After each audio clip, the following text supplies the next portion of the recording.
Today we are discussing Fox Corporation, ticker FOX. This is a media company. If you're interested in learning about both the valuation and its business quality, tune in as we're diving in right now. Market cap is $18.8 billion, enterprise value of $21.9 billion. This is, of course, a media company. You can see about $3 billion in net debt on this business, or about 15% of the enterprise value. Fox Corporation has a news, sports, and entertainment company. It's cable network television, corporate institutions, various things like that. The main things you would know it from is Fox News, Fox Business, FS1, FS2, multi-sport networks, Fox Sports Racing, and you have Fox Soccer, as well as Fox Deportes, a Spanish language sports networks, and the Big Ten network. So these Fox networks and studios comprise the bulk of this business, and it's worth understanding them in that light. So media companies usually can be very, very interesting because they have nice returns on capital often. The beta of 0.88 and the share turnover of 56% are both significant indicators that this could be a quality business because of these numbers. Beta being less than 1 means it's a little bit less volatile than the average S&P 500 stock. Share turnover of 56 is quite a unique thing for an S&P 500 company, because that is usually a number well over 100% for many S&P 500 stocks. Just a key indicator that this might be a little bit more of a quality business. Now, return on invested capital. We don't have a lot of history here for return on invested capital. I believe it's because of the transactions with Disney, where part of the business was sold, Fox was spun off, various pieces like that. It limits our overall history of transactions here, so we really only have data going back to 2017. However, we can use the data that we have to try and judge the business here. So 2017, 45%, 2018, 27%, 12%, 6%, 11%, and 6% for return on invested capital. So we basically have had declining returns on invested capital over that time period, which is not super attractive in terms of what I'd be expecting for a business of this type. However, I wouldn't be surprised if this is due to acquisitions that they are making, maybe bringing on goodwill and changing what that overall capital base looks like, because I can't imagine that the actual return on net tangible assets has declined as badly as it appears to in this chart. Now, something that's very interesting, first thing that jumps to mind is your gross profit is 100% here. Now, that's kind of unique, but you can clearly see their revenue is translating straight down into gross profit. Now, that's probably because, of course, they earn most of their money through advertising, and if you're an advertising company, then you don't really have cost of goods sold. It's just all overhead, and so that's what you're seeing here with their gross profit dropping down as 100%. So what really you care about, of course, is the operating margin, which has fluctuated a decent amount, 22, 25, 21, 21, 20, 21, 18, and of course 2022 looking like a relatively poor year compared to that recent history in terms of your operating margin. Now, a piece that's interesting to me, though, is we don't have these 10-year CAGRs, so we really need to get our growth from looking at the underlying revenue numbers. And you can see 11, 2.3, 12, 8, 4, and 8. But what I see here is you've grown from $8.8 billion in revenue to $13.9 billion in revenue. So you're on track to at least double this decade, and you're probably growing somewhere in the range of 8 to 12% per year in revenue, which is a pretty respectable number. Here you see these 11, 12, 8% numbers. So again, that's a pretty reasonable judge that you're in that ballpark of double-digit revenue growth. Good sign. However, you do jump around a lot on EPS. If we simply adjust from 2016, or then you'd say, okay, $1.73 to $3.61 in 2021. That's really good. You doubled in 5 years. But then you're back down to $2.11. 5 years from 2017 to 2022 is basically flat. What's going on with the EPS number? It's a lot less predictable, so I have some concerns with the EPS numbers. You are paying a dividend, which is nice, and it looks like your dividend's somewhere in that 20% range of the shares out of the piece there. So when you combine 20% of it being paid out, you're earning relatively good returns on invested capital here, 11%, 16%. These are all really good numbers for a high-quality business. Everything here looks high quality, and yet the price is also relatively cheap. We have a PE of 12.5. So your market price is $33. You're earning $2. 12, 15 range for your PE. That's a good price for a company. The big question is going to be what's your growth look like and what's your future returns, because the future returns appear to be getting worse. but I'm not sure that truly is playing out. We need to dive into the income statement, balance sheet, and cash flow statement to really understand our acquisitions taking place, what's going on there, and that's up next. But before we get there, hit that like button.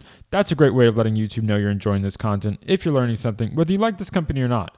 That like button's about saying, hey, you like my content. So please hit that like button and let's dive on in further. So, income statement.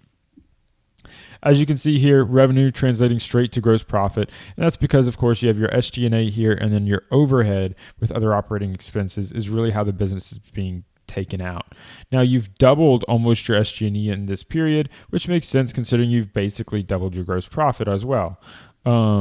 Other operating expense is going up a little slower than that, so that's not actually too terrible. But your operating profit is up about 50%, 40 to 50%. Now, you do have debt here, so we're not seeing that sort of growth on the bottom line. You can see this continuously increasing interest expense, so they're really changing the underlying capital structure here. So we're going to have to dig a little deeper on the balance sheet to understand what they're doing, because they're paying a lot of money on interest that they weren't paying at the beginning of the decade.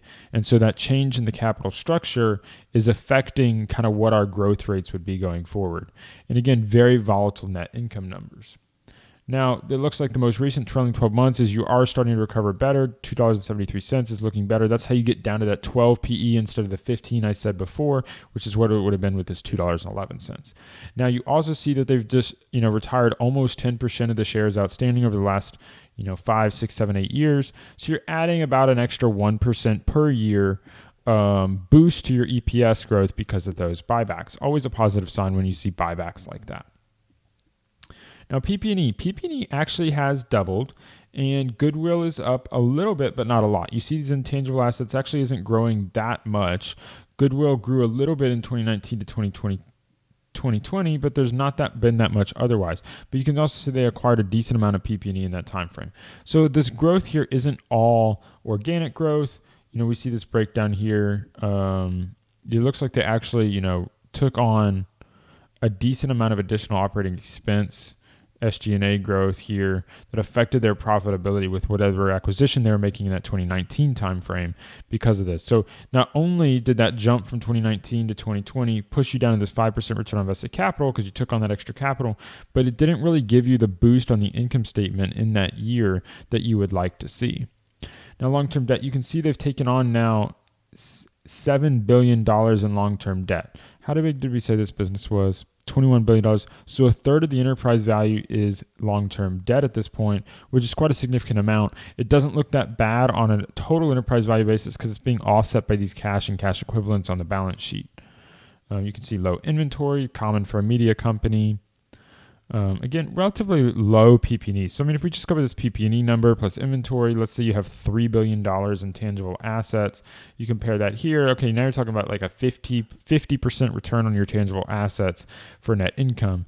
That's the underlying strength of the business model that's coming through and showing up very well. But you can generally see they're not retaining a lot of retained earnings in this business since the spinoff. And they're shifting probably more of their balance sheet from shareholders' equity into this long-term debt as they've raised that debt. Cash flow statement, you don't really have any stock-based compensation in this period, but beginning in 2019, 2022, you do. I don't know why so many of these companies feel that they need stock-based compensation. Fortunately, they have been buying back stock during that time, so they've been retiring shares. That's a very good sign. You can see a big portion of the debt raise occurred here in 2019. It looks like they also paid a very big one-time dividend in that period. So this is definitely a recapitalization. This is a PE type strategy. It's something to be aware of because basically the company leveraged up to pay out to shareholders on a one-time basis. If you're buying today, you're stuck with the debt leveraged company.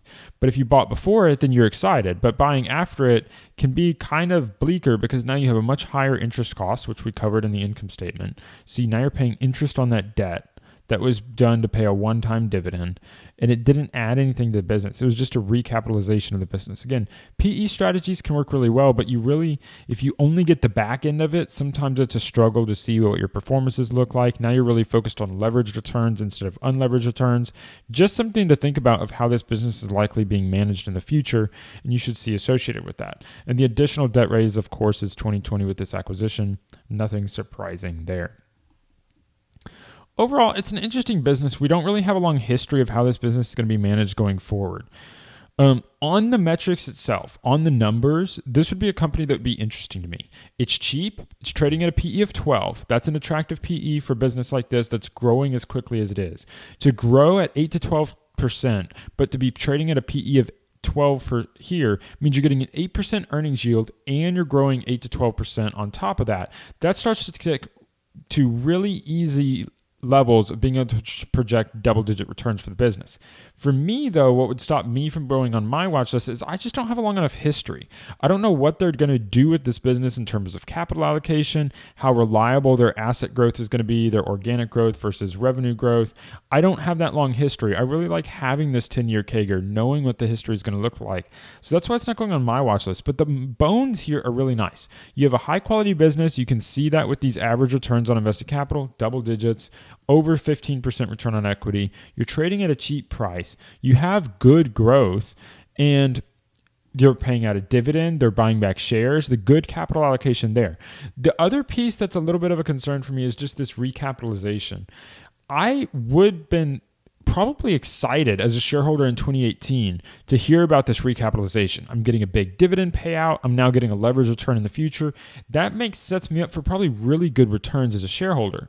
But after it's been done, I don't know how excited I am. And it really comes down to two different things. Are they going to continue to do this in the future? Are they going to continue to keep this as a leveraged business?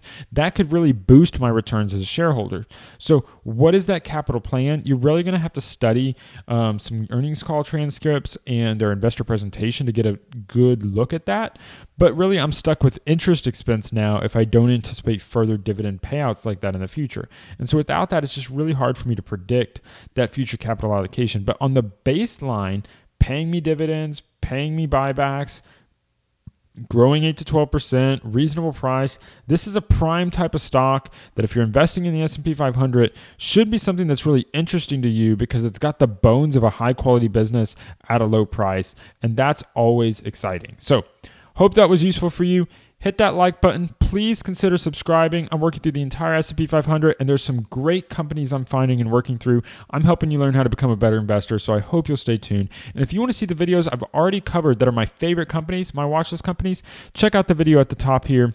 That is my playlist for the watch list stocks I've already covered. I hope you'll check that out. And if you want to learn how to use this software, quickfs.net, the affiliate link that I have is the first link in the description below. Please consider using my link. You can get a free account through that link for quickfs.net. Thank you for listening, and until next time, stop paying fees, start building wealth.